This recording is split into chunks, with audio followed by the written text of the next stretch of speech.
What's going on, man? Welcome back to the basement. I'm Ron, and last week we went over how after the running back dead zone, right, the running backs we want to be avoiding in that rounds 3 through 6 area, you get to what I'm calling this RB green zone in rounds 8 to 12, where you don't want to be drafting wide receiver archetypes like Russell Gage and Christian Kirk and Marquez Valdez-Scantling, but instead we should be targeting running backs in that area. A lot of the running backs in this area have league-winning upside, and it's not coming at the opportunity cost of a league-winning wide receiver like Deebo Samuel, Cooper Kupp, Jamar Chase types last year, all guys who were drafted in rounds 3 through 7. So today I'm going to talk about my favorite running back targets in this area going outside of the top 24 running backs in ADP that I think have top 12 upside for 2022. So let's not waste any more time. Let's get straight into the video. If you enjoy it at any point in time, make sure you go down below, subscribe, leave a like. Let's go.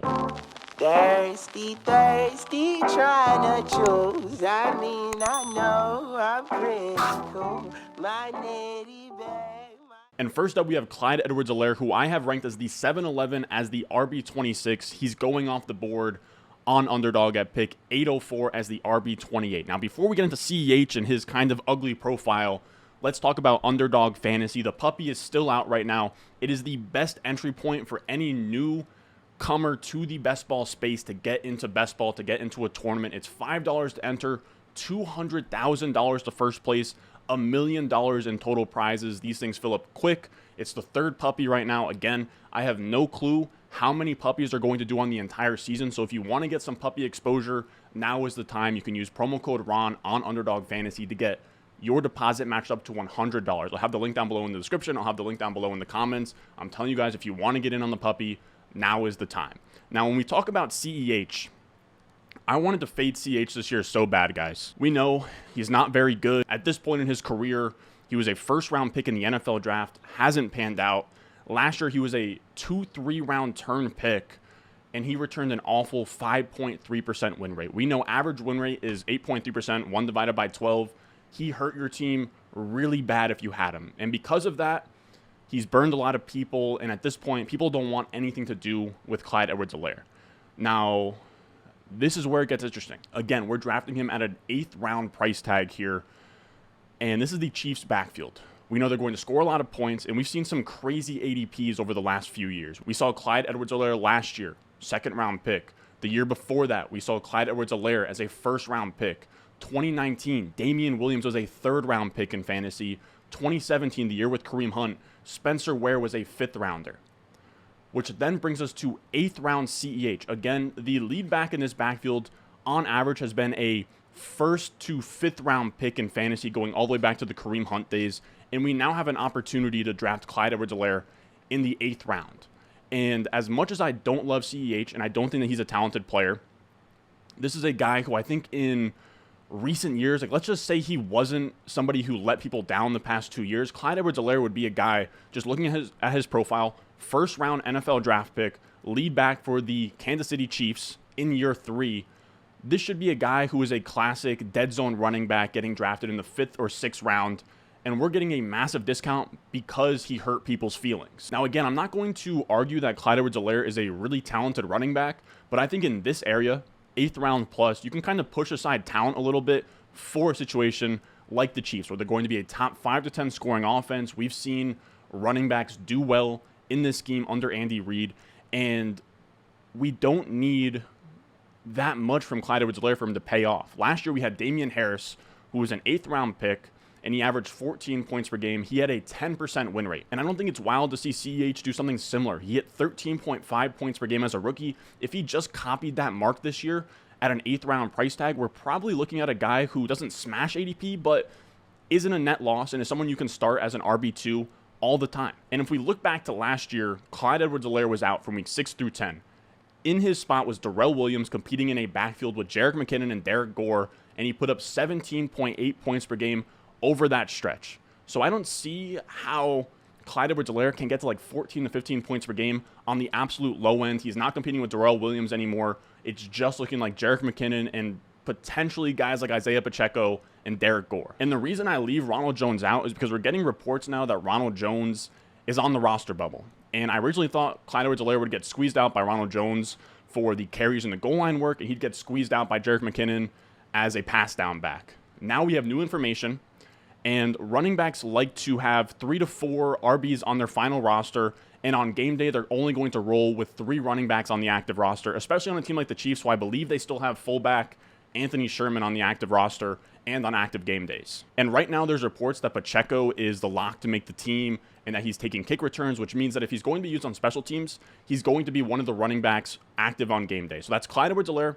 That's Pacheco, who I'm not super concerned about taking away any of Clyde Edwards-Helaire's role. And then you have one last spot for McKinnon or Rojo. Right now, it seems like Rojo, but in the event that Rojo gets cut, or if Rojo makes the team and there's 4 running backs, let's say Derek Gore gets cut, and it's Ronald Jones, Jerick McKinnon, Isaiah Pacheco. Ronald Jones likely isn't active on game days because most teams run with 3 running backs on active game days. So you're looking at Clyde, McKinnon, Pacheco, and in that world, Clyde is getting a ton of work between the 20s, probably getting goal line work, and that's beautiful. But let's say Ronald Jones makes the team and McKinnon gets cut. In that scenario, we have Clyde Edwards-Helaire on a team that has a lack of pass catchers, right? Tyreek Hill is gone. You're looking at Travis Kelce, of course, but then it's like Juju, Sky Moore, Marquez Valdez-Scantling, Mecole Hardman, guys who haven't been established in this offense. He now gets like 40 to 50% of the rushing work, and then he also gets a pretty big receiving role. So this news of the running backs getting shaken up with this Isaiah Pacheco news hasn't budged Clyde Edwards-Helaire's ADP at all. So I think that's why I love his price. I think if Rojo doesn't make the team, he benefits. If McKinnon doesn't make the team, he benefits. And he also has top 12 upside. Just being a Chiefs running back in this offense, if he scores 15 touchdowns and he gets 50-plus targets, he's probably in that area. The next guy we're going to talk about is Tony Pollard, who goes off the board on Underdog at the 7-11 as the RB27. In my ranks, he's my 7-12 as the RB27. So right on line with ADP. Sadly, I only have 6.6% exposure to Tony Pollard, but he's somebody that I want to make an effort to get a lot more of for a few reasons, and I've just come around on Pollard, and I wanted to let you guys know why. And the first thing is that people mistake Pollard as this pure handcuff speculative play like a Alexander Mattison, but I think that there's plenty of room for Pollard to have a standalone role. And I want to show this to you guys by using Mike Clay's projections to spit out projected weighted opportunities per game for the running backs that go in this RB20 to RB35 area.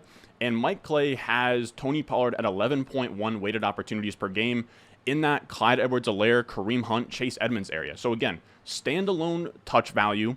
And when we look at a pure handcuff like an Alexander Mattison, he's only projected for 7.7 weighted opportunities per game all the way at the bottom. That's what a pure handcuff looks like. Pollard has upside for more than that. So that's just his baseline from Mike Clay's projections, where Mike Clay still has Zeke out touching him, out targeting him, all of that, and he still has a weighted opportunity floor similar to other running backs who are seen at the top of their committee, like Clyde Edwards-Helaire, like Rhamondre Stevenson. Now, when we look at Tony Pollard, he has a lot of upside. We now have 2 straight years where, if you want to point to Ezekiel Elliott's injuries last year, we now have 2 straight years where in every relevant efficiency stat, Pollard blows Zeke out of the water.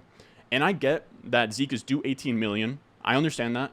And people want to follow the money, whatever. People said that last year where James Conner didn't get a ton of money, so it was like, are the Cardinals going to use him? They ended up using him. Same thing said about Kenny Golladay. He was paid a ton of money. They're going to use him as this dominant wide receiver. He sucked last year. Following the money doesn't always work. And with Zeke declining and Pollard playing well, I think it's reasonable to expect Pollard to see more touches, siphoning away work from Ezekiel Elliott. But this isn't going to come between the 20s or on the goal line. I'm not saying that Tony Pollard is just going to become the lead back in this offense, but people see Tony Pollard as a satellite back because he's so good at receiving, but he's not really used that way. He was only one of 3 running backs last year with Cordarrelle Patterson and Christian McCaffrey to have above a 2 yards per out run as a running back. That's insane. He was also 3rd in targets per out run among all running backs. He's extremely efficient when he's given the opportunity, but Zeke was actually the satellite back last year. And this is a screen grab from a Week 4 utilization report from Dwayne McFarland on PFF. He does amazing work, and he shows kind of the utilization breakdown in every backfield. When we look here from weeks 2 through 4, I tried to find something early in the season before Zeke got hurt. I know he injured his PCL in week 4, but it's still a fine show of kind of how the role broke down. And as you guys can see, over that 3-week sample, Zeke played on 76% of the long distance snaps, which are 3rd down snaps, 4th down snaps, long down and distance. They pretty much explain themselves. And then the 2-minute snaps, he played on an average of 95% of those snaps. And this is the role we want for Pollard, because Pollard could be in this role where Zeke handles between the 20s, some of the goal line stuff, and Pollard kind of slips into this Alvin Kamara role where he gets some change of pace touches, and then he gets all of the long down and distance and 2-minute drill snaps. And I think that it's really easy to see this backfield kind of look like that Mark Ingram, Alvin Kamara split that we've seen in 2017, 2018 area. And this isn't me just, grabbing a receiving role out of thin air. The early reports at Cowboys camp is that Pollard is the favorite to take on this role, which is massive. This is a report straight out of Cowboys training camp saying the Cowboys are all in on the increased usage of Pollard in tandem with Zeke and as a slot wide receiver. Pollard opened 11-on-11 drills with the first team offense as slot wide receiver. He ended practice as the primary third down back in the 2-minute drill with Elliott on the sidelines. Now, people love to sort of grab on to him playing in the slot. The slot stuff is fun, but it's not a big driver of fantasy points. We really want those passing down, satellite back, third down, long down and distance, 2-minute drill snaps. Those are where the money is made. And again, if Pollard gets that usage, he pays off. Now, if this doesn't come true and he stays at that 11.1 weighted opportunities per game, again, Mike Clay isn't assuming that. He has Pollard having less targets than Zeke Elliott, less touches, all of that. He is just projecting Pollard at a similar role to what he had last year. And I think at 11.1 weighted opportunities per game, he would be just fine as a standalone option. But again, if he gets that passing down work, it's all over. Now, even if he doesn't, I think that he can flirt with top 12 numbers given the passing down work in a Kamara type role with like I'm talking early Kamara, early Eckler, where we're talking like 14 weighted opportunities per game. But in the event that, let's say it doesn't happen, his scorched earth top 12 upside comes from contingent upside, which is just in the event of chaos of the NFL season, if Zeke goes down, what happens to Pollard? And Pollard's one of the few running backs in this range where if Zeke went down tomorrow with some season-ending injury, Pollard would be a second-round draft pick. And that's because he's an extremely talented running back on a top 10 offense with a good offensive line. He put up a 30-point game without Zeke a couple years ago. He's first in rush grade on PFF. He was fourth in yards after contact per attempt, sixth in elusive rating. This is the profile that is extremely talented, that benefits from all the chaos of the season. He is perfect for 0 RB builds or just hero RB builds where you want to stack RB2s up. Again, I cannot stress enough, Tony Pollard is not just a handcuff. He's someone with standalone value. He's somebody that can inherit a Kamara-type role where they've never given him the long down and distance snaps, but he's drawing live to this year, which all makes him a really exciting pick in that round 8 area with top 12 upside. Next, we have Kareem Hunt, who goes off the board as the 811 as the RB31. He's my 803 as the RB30. And I absolutely love Kareem Hunt in this range for a few reasons. One, it's that he's still extremely talented. He is still that guy. He was a top 5 running back with 20-point per game upside in his first 2 years on the Chiefs. We all remember when he was like a first-round pick in 2018. He probably still would be a first-round pick if he stayed with the Chiefs and didn't have his weird scandal or whatever. But that was 3 to 4 years ago, but he still got it. Last year, he was a top 10 running back, averaging 17.4 points per game through week 6 until he got hurt. And that just shows he can produce on efficiency, on being good, next to a guy like Nick Chubb. And again, he looked good. He had the efficiency. He not only scored points per game, but he was 6th in yards after contact per attempt. He was 10th in breakaway run percentage. He was 6th in elusive rating. He was genuinely very good to almost an elite level running back on his opportunities last year. And he's not only talented, but he plays in passing downs, which is massive. He had an 11.8% target share last year, was RB13 on the NFL season in that stat, despite only playing less than 50% of the snaps in this backfield. He was also efficient on those targets. He was 7th in yards per route run, ahead of Austin Eckler and behind Alvin Kamara. I cannot stress enough, he still has juice. He only turns 27. He can rush, he can catch, he can win in all phases, and that's all fine within the context of the Browns offense, right? We're drafting a guy who goes in like the RB3 range. He's finished around that 13.5 points per game the last few seasons on the Browns, in that RB20 to RB25 range, but he has so much more upside in the event of a trade. And it recently came out that he demanded a trade and the Browns rejected it, and then he started practicing again, so it's kind of on the back burner. It doesn't seem like he's going to get traded by now, but it's still possible. I don't think that they go into the season with guys like Dearness Johnson, Kareem Hunt, after drafting Jerome Ford in the NFL draft. They also have Demetric Felton, who's a fun upside running back they drafted the year prior. And I just doubt they roll into the season with that, because Dearness Johnson, his salary doesn't go against the cap. Neither does Kareem Hunt's. One of them is going to get cut or traded. We don't know which one at this point, and if it's Kareem Hunt, you are going to get an absolute value on your hands if you draft him in the 8th round in the event of a trade. And this is a great tweet by Dwayne McFarland listing the spots that Kareem Hunt could get traded to and immediately get vaulted in ADP. He says that he should be in RB1 territory if he gets traded or gets signs with any of these teams between the Bills, the Chiefs, the Rams, the Eagles, the Dolphins, the 49ers, the Texans, the Bears, the Falcons. There's a lot of outs to this bet. And I love leaning into a fine 0 RB profile like he has, where he can be a back-end RB2 if he stays on the Browns, and he can absolutely smash if he gets traded or if Chubb gets injured and there's no Dearness Johnson there and he's the only running back there. There's a lot of outs, and in terms of RB1 upside for Kareem Hunt, if he gets traded to the Bills, the Chiefs, the Rams, it's all over. He is a top 12 running back at that point that you just stole in the 8th round. Now, the last running back we're going to talk about here is one that I cannot shut up about, Rhamondre Stevenson. He goes off the board at the 812 as the RB32. In my rankings, he's the 804 as the RB31. And I talked about him 2 weeks ago in my skyrocketing video. But again, I can't stop talking about him. I can't stop drafting him. I want to go over him one more time because some things have changed since then. And on top of that, I think that he is one of these guys in this RB3 range that has RB1 type upside. And we want running backs in this area that are talented, that have juice. And Rhamondre Stevenson is that. He was 11th in yards after contact per attempt, 6th in elusiveness rating, 3rd in yak per reception. He makes plays after the catch, after contact, everything that we want. He creates his own efficiency. And Mike Clay has New England projected for the 4th most rushing touchdowns and the 13th most rushing attempts. I think it's overlooked how valuable pieces in this backfield are, where whoever is leading the committee for the time being, they absolutely smash in fantasy because Bill Belichick in this offense generates so many fantasy points in this backfield. We've seen LeGarrette Blount. We saw Damian Harris last year. We've seen like Mike Gillislee for stretches. We've seen Dion Lewis for stretches. We've seen Rex Burkhead for stretches. I'm trying to think of the other guys who have played well in that Patriots backfield, but you get stretches from all of those guys. And I think there's upside for Rhamondre Stevenson to not only have a stretch where he dominates, but to have an entire 17-game season of him absolutely smashing in leagues. And something to note is last time I talked about Rhamondre Stevenson, I brought up Mike Clay's projections. Since then, Mike Clay has actually swapped Damian Harris and Rhamondre Stevenson in terms of volume. Rhamondre Stevenson is now projected for 11.1 weighted opportunities per game in that Clyde Edwards-Helaire, Tony Pollard, Chase Edmonds area.